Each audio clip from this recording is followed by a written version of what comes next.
we got shots fired outside of St. Paul Saloon somewhere. What's the address?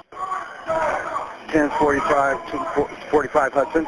Here's how a relatively new gang was connected to a targeted drive-by shooting that shattered the calm of what was supposed to be a normal night out in St. Paul. MN Crime exclusively obtained and reviewed hundreds of court exhibits, documents, and videos that provide never-before-seen insight into the operations of violent gangs in the Twin Cities in the 2020s. Andrew Bernard Glover. Location: St. Paul. Date: February 23rd, 2021. It starts on the evening of February 23rd, when St. Paul police responded to call of multiple people shot. Upon arrival, officers found a young man critically wounded in the entryway of a bar. I got a gunshot kit. Where's he shot at? Despite being rushed to Regents Hospital, Raymond Renteria Hobbs died of his injuries, with the medical examiner later finding multiple gunshot wounds, 10 in total. He was just 20 years old. At the scene, police found a second victim who had been shot in the back. The 26-year-old woman caught in the crossfire was quickly taken to a nearby hospital and survived her injuries, which included a bullet piercing her liver. Police secured the crime scene and began canvassing the area for evidence. Across the street from the bar, they found 9mm casings and bullet damage on parked vehicles, blood and a loaded firearm on the sidewalk outside the bar. Notably, the firearms magazine didn't have cartridges matching those found on the street. Security camera footage from the bar gives a detailed, chaotic account of the events leading up to and following the gunfire. Court documents identify Renteria Hobbs as a known member of the Ham Crazy Gang before his killing, the street gang known for violent confrontations with other rival gangs in the Twin Cities, including the St. Paul-based Hit Squad. He's operated mostly on the east side since at least 2014 and exploded in popularity after 2020. Prosecutors have said in previous court filings that the gang's main purpose is to gain and protect their power and reputation on the east side. To do this, they've used violence and intimidation against rival street gangs. A long simmering gang war saw Ham Crazy members conspiring to obtain at least a dozen firearms during a 3-year period, some stolen and without serial numbers. They also tried to buy, sell, and trade firearms through social media to keep their soldiers well equipped. These ongoing gang wars resulted in shootings and killings on both sides, endangering the lives of innocent bystanders, with many of the crimes taking place at public venues, like the St. Paul bar shooting.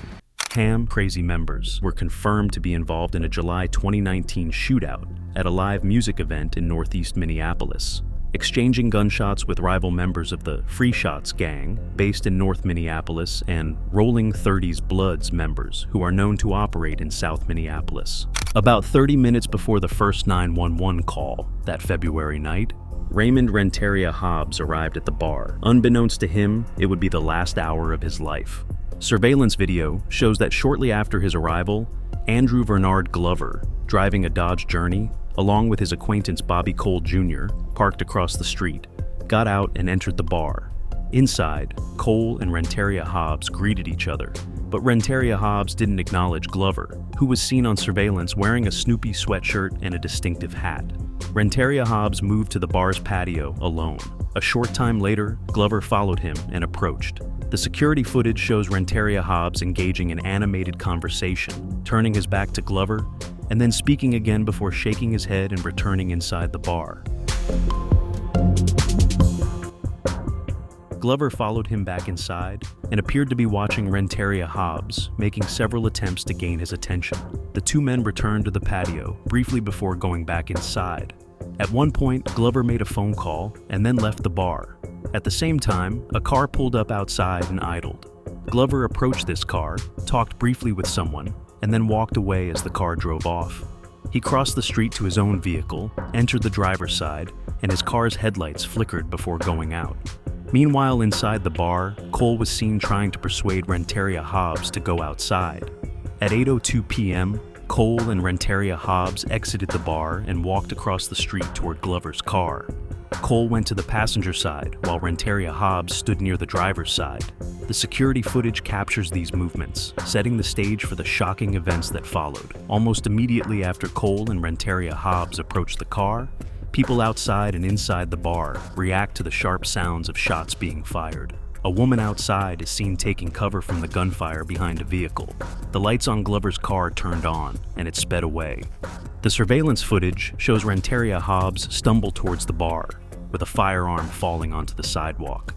The victim enters the bar's vestibule and collapses. 911 calls began at 8:03 p.m. Fire medical. Hi, this is police. We're going to 1045 Hudson Road. There's somebody's possibly shot. Okay, where's the victim? Are they inside? And first responders arrived just minutes later at 8:07 p.m. Attempting to ID the shooter, officers searched for recent incidents involving a Dodge Journey, which led them to a recent traffic stop involving Glover, whose appearance matched that of the suspected shooter from the security footage. It was their first break in the case. Officers arrested Glover just 2 days after the shooting, near a vehicle matching the description of the vehicle seen outside the bar. Incredibly, at the time of his arrest, Glover was wearing the same Snoopy sweatshirt shown in the bar's security footage. Investigators interrogated Glover, and he admitted that he was at the bar on the night of the shooting. You were at Saloon around 9:30, 10. You remember what happened there? I swear, we was outside, a few people in their cars. Yeah. To be honest, I went to go roll a blunt. Yep. And then I got ready to leave, and that was it. All I knew was cars skirting off and gunshots. So you know these cats, but you don't know who they are? I don't know the names. It's a typical, hey, what's up? But you've seen them before? They always in the bar. Glover repeatedly denied any association with Bobby Cole. You have you on camera coming with this guy.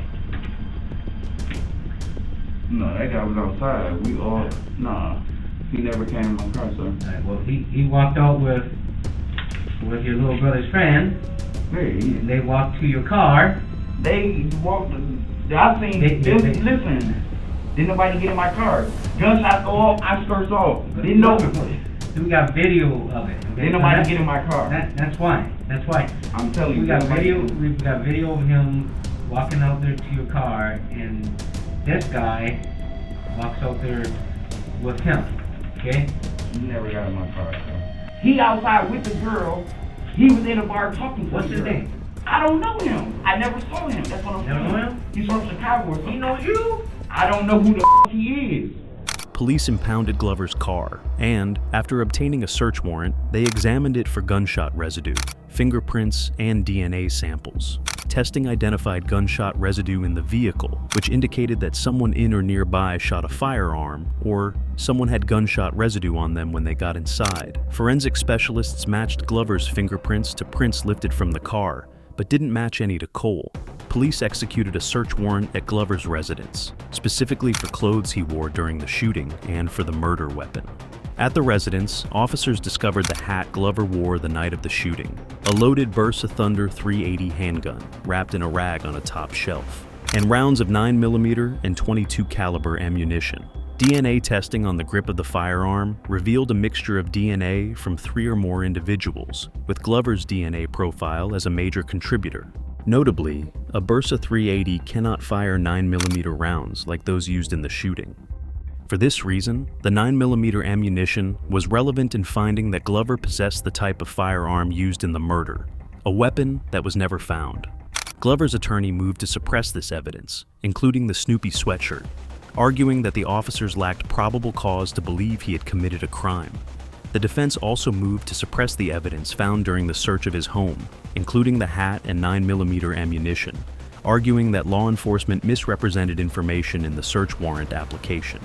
After an evidentiary hearing, the district court found that police did have probable cause to arrest Glover based on reasonable inferences drawn from the bar's security footage. The court also found that the lead investigator did not recklessly misrepresent Glover's interaction with Renteria Hobbs when he used the word confrontation in the search warrant application because it was a reasonable inference from the bar's security footage. However, just before the court denied the motion to suppress, Glover's attorney gave notice of what's called alternative perpetrator defense, alleging that Bobby Cole was the shooter. Glover also moved to introduce evidence of Cole's prior crimes, including a 2017 incident, resulting in Cole's conviction for threats of violence, in which Cole kicked in his girlfriend's front door, hit her with his cane, and threatened to have his mom bring a gun over and shoot her, and a 2019 incident resulting in Cole's conviction for first-degree aggravated robbery, in which he and an accomplice robbed a victim at gunpoint on the light rail in St. Paul. For that 2019 incident, Cole was only sentenced to probation. The court allowed Glover's alternative perpetrator defense, but denied his motion to admit the evidence of Cole's prior crimes, finding they weren't relevant, and the case proceeded to trial. The court found that Glover didn't have enough evidence to pursue this line of defense because there were no known suspects from the prior shooting, nor any evidence linking the supposed suspects to the murder. After the rulings, the prosecution would move to have the case reviewed by a grand jury. Grand jury proceedings took up much of the summer and fall and rendered a decision in late 2021. This would be a key turn in the case, as the grand jury opted to indict both Glover and his co-defendant Cole Jr., who was the passenger in the vehicle. Prosecutors would use the indictment of the passenger to enter into a plea agreement with him, dropping some charges in exchange for an 18-year sentence. Under Minnesota law, defendants typically serve 2/3 of their sentence, so it equated to roughly 12 years behind bars for Cole. In the meantime, prosecutors worked hard to build a first-degree, premeditated murder case against Glover. Prosecutors believed Glover to be the shooter in a targeted, premeditated murder, but Glover continued to maintain his innocence. After more than 2 years elapsed, Glover's case went before a jury in September 2023, with his defense attorney arguing he was not the gunman. But jurors quickly returned a verdict, finding him guilty of first-degree murder and drive-by shooting. By law, he was automatically sentenced to life in prison in October. He has the possibility of parole after 30 years. Generally, first-degree murder in Minnesota requires a life sentence without parole. However, any murder involving a drive-by shooting automatically constitutes first-degree murder, but also allows for parole after 30 years. Glover's attorney says he's continued to maintain his innocence, that he didn't pull the trigger. An appeal was filed in January 2023, but his conviction was upheld in April 2024. In July 2024, this channel won a request to have the full records released. Glover has 9 prior felony convictions, including 3 for possession of a firearm by an ineligible person in 2003. 2007, and 2011. As for a motive, the initial charging documents say there were rumors at the time that Renteria Hobbs had been suspected of stealing a gun, but as long as Glover maintains his innocence, we may never know. But for the communities affected by gun and gang violence like this, and for those in the bar that night, life certainly won't ever be the same.